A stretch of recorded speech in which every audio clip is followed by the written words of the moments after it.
Hello students, hope you all are good and you have already gone through the previous session, the video lesson of power sharing. I'll continue from there. We'll take forward the journey of power sharing that we ended in the previous video lesson.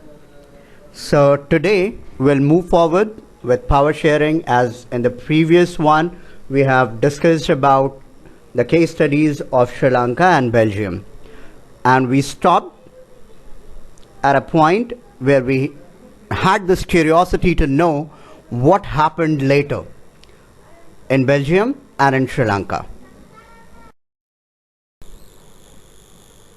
Now the topics that we'll study today, they are completely interlinked with the case studies that we studied in the previous video lesson. So we stopped in the previous lesson at a particular point from where onwards we had a curiosity. What happened next? What happened next in Sri Lanka and what happened next in Belgium? So today we'll talk about Sri Lanka. So the topics are majoritarianism in Sri Lanka. We'll understand what majoritarianism is. Majoritarianism measures according to the Act of 1956. We'll also study why a feeling of alienation cropped up among Sri Lankan Tamils. The specific objectives and expectations that I have from today's lesson are as follows. You'll be able to define majoritarianism. You'll be able to list the provisions of the Act of 1956.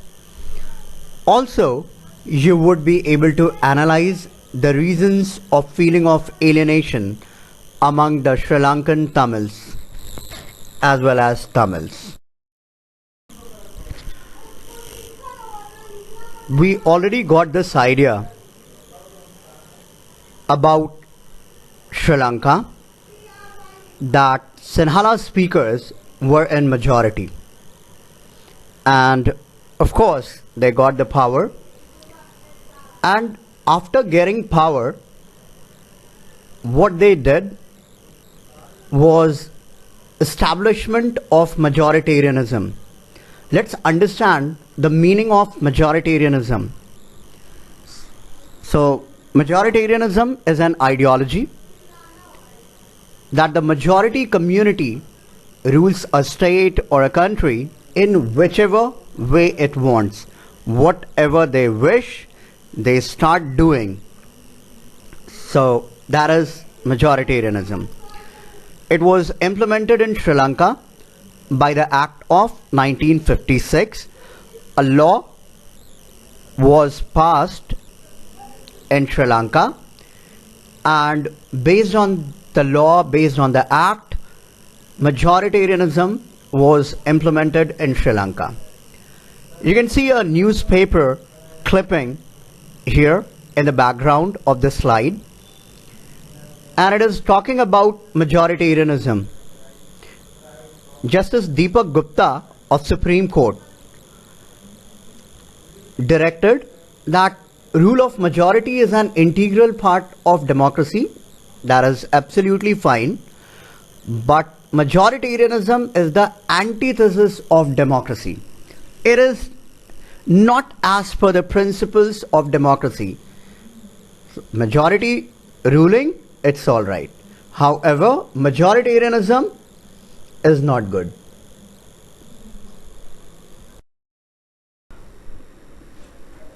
Now let's move forward to majoritarianism in Sri Lanka. We have already discussed that Sri Lanka got independence in 1948 in the previous class. Now after getting independence, the leaders of the Sinhala community sought to secure dominance over government by virtue of their majority. As they were in majority, they wanted to create their dominance in the country. As a result, the democratically elected government adopted a series of majoritarian measures to establish Sinhala's supremacy. So they adopted different policies and steps and measures to implement majoritarianism in Sri Lanka. Now the question is, how majoritarianism was implemented? Like, what were the provisions? So what they did, they passed an act, a law, in 1956.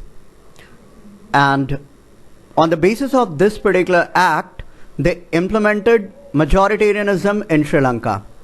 So let's go ahead with the provisions of the Act of 1956 in Sri Lanka. The first point is that Sinhala, recognized as the only official language, thus disregarding Tamil. So you can imagine, if your language would not be given importance, you would feel very bad. The same thing happened in Sri Lanka.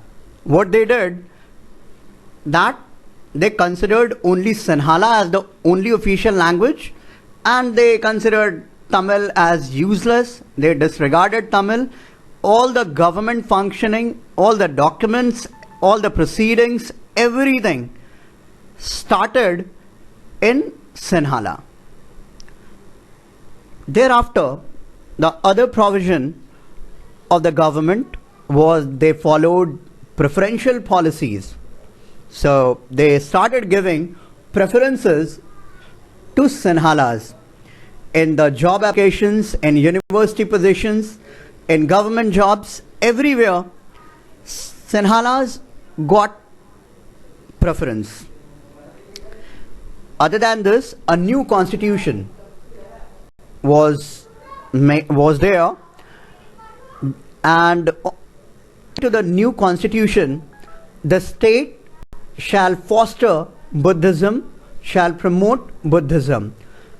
We have already discussed in the previous class, if you remember, that the language, the Sinhala speakers were Buddhists. They followed Buddhism. So other religions were also disregarded. So these 3 points very clearly, Sinhala became the official language, preferential policies that favored Sinhalas, and Buddhism promoted.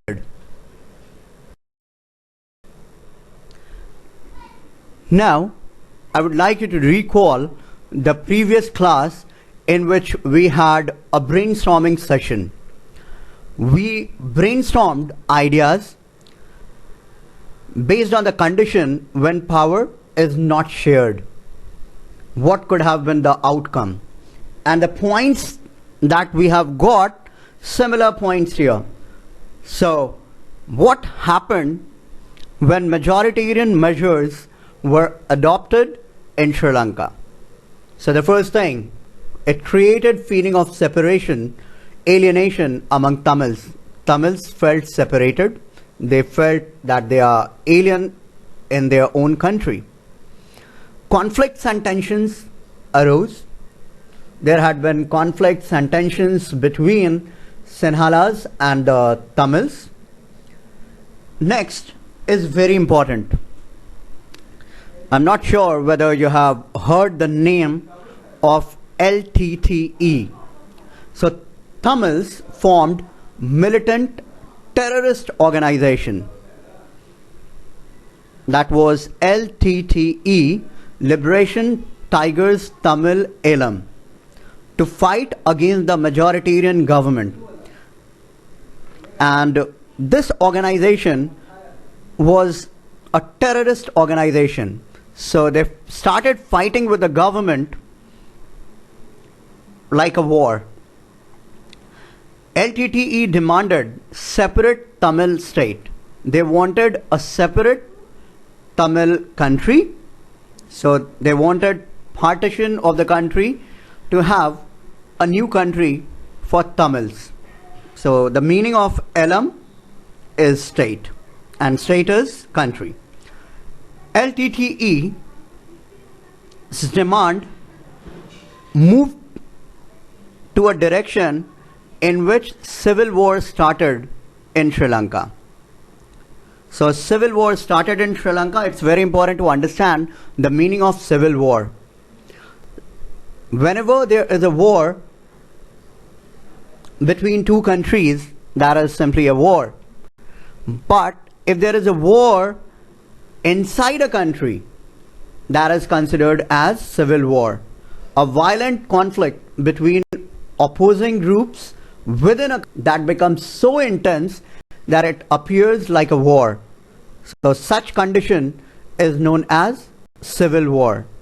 And I would say civil war is more dangerous than a traditional war.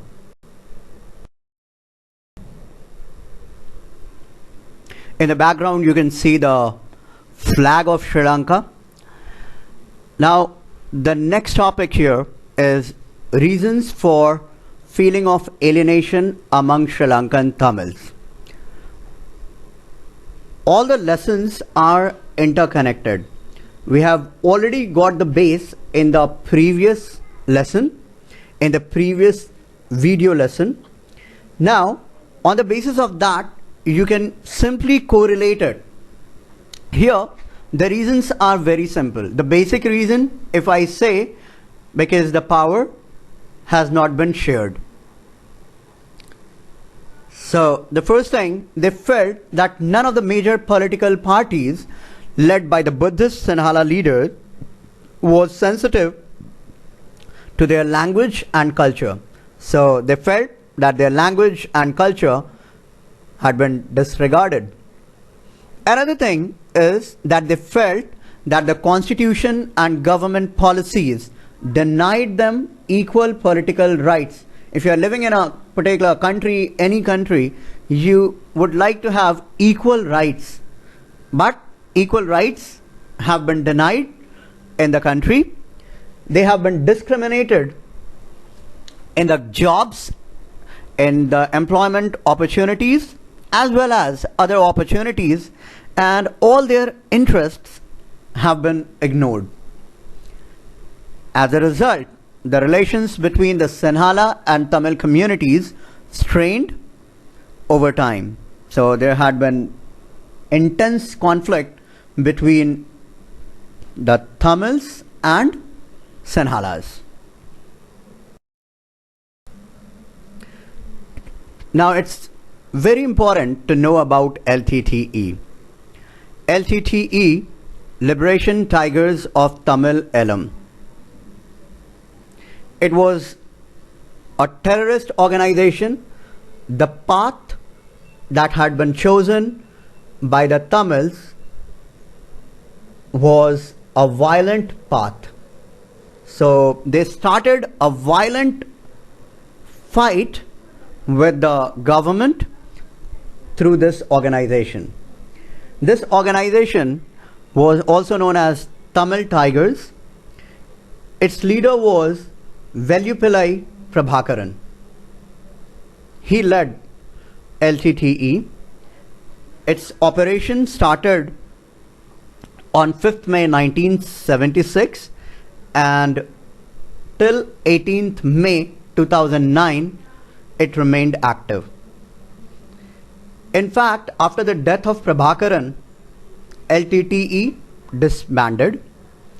The motive of LTTE was the creation of the independent state of Tamil Elam in the north and east of Sri Lanka. Its ideology. Let's talk about the ideas on which it functioned. It was based on Tamil nationalism. It was based on separatism, to have the country separated. It was based on revolutionary socialism. It also talked about secularism. And right now its status is that it is inactive. I already said that after the death of Prabhakaran, LTTE disbanded. You can see the picture, that was the flag of LTTE. Now let's talk about the demands of Sri Lankan Tamils or LTTE. The first demand was to make Tamil as an official language. They wanted regional autonomy. It means power in their particular region where their concentration is more. Other than this, they wanted, of course, equality of opportunity in securing education and jobs. And as we discussed earlier as well, they wanted a separate Tamil state, a separate Tamil country after the partition of Sri Lanka. And an independent Tamil Elam in northern and eastern parts of Sri Lanka. So for these demands, LTTE started violent struggle against the government for their demands that turned into civil war that ended after the death of Prabhakaran in 2009. So their method of struggle was a violent struggle. They started attacking on the government for their demands, which finally ended in 2009. Now it is very important to understand the relationship between India and LTTE. Look at this picture. I believe you would have identified the picture. He is our late Prime Minister, former Prime Minister, Mr. Rajiv Gandhi. He was the Prime Minister of India between 1984 and 1989.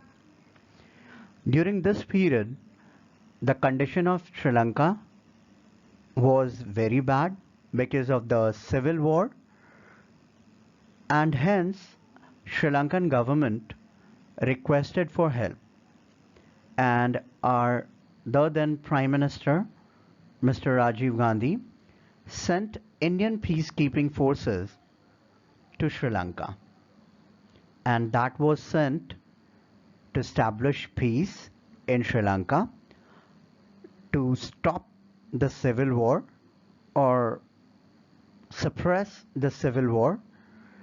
However, due to this, LTTE considered Mr. Rajiv Gandhi as their enemy, and they attempted to kill Mr. Rajiv Gandhi. Finally, on 21st May 1991, at Sri Perumbudur, which is in Madras, Mr. Rajiv Gandhi was assassinated. He was killed. And you should know this, that it was the first time that a human bomb was used by any terrorist organization to kill someone. And unfortunately, Mr. Rajiv Gandhi was assassinated by LTTE. You can have more information about the assassination of Rajiv Gandhi and LTTE in a movie that was released in 2013. The name of the movie is Madras Cafe, and it was starred by John Abraham.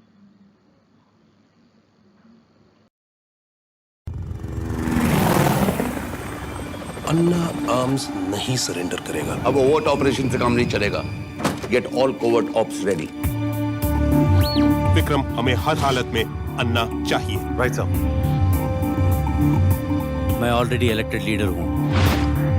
मेरे एक legitimate army है। We will fight India too. This is going to be a long war.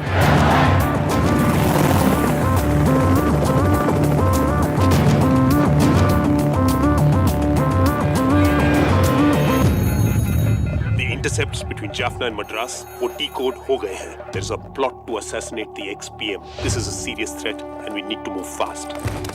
कुछ discussion किया, कोई assassination का discussion. किसका assassination? Raj Shekaran did have a crucial meeting in Madras Cafe. कुछ दिन पहले कुछ LTF के ग्रुप्स आए थे. कहाँ सप्लाई किया एक्सप्लोजिव्स?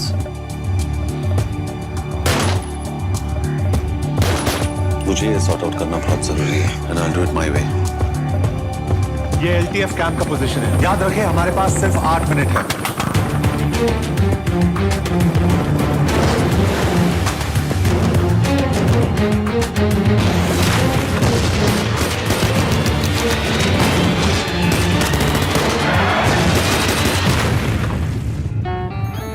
जो हम देखते हैं, सुनते हैं, सच सिर्फ उतना नहीं होता. Hi, this is John Abraham and subscribe to www.youtube.com/Viacom18movies and get all the exclusive content on my film Madras Cafe, releasing on the 23rd of August at a cinema hall close to you.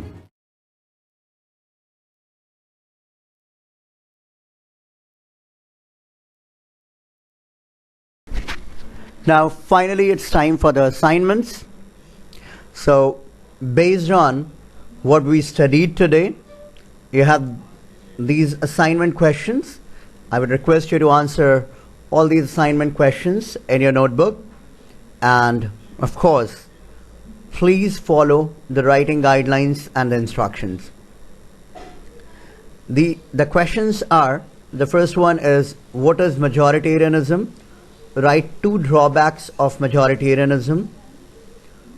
So you can easily write down the drawbacks of majoritarianism. List down the main provisions of the Act of 1956 that established majoritarianism in Sri Lanka. You need to mention all the provisions, like Sinhala became the official language and all.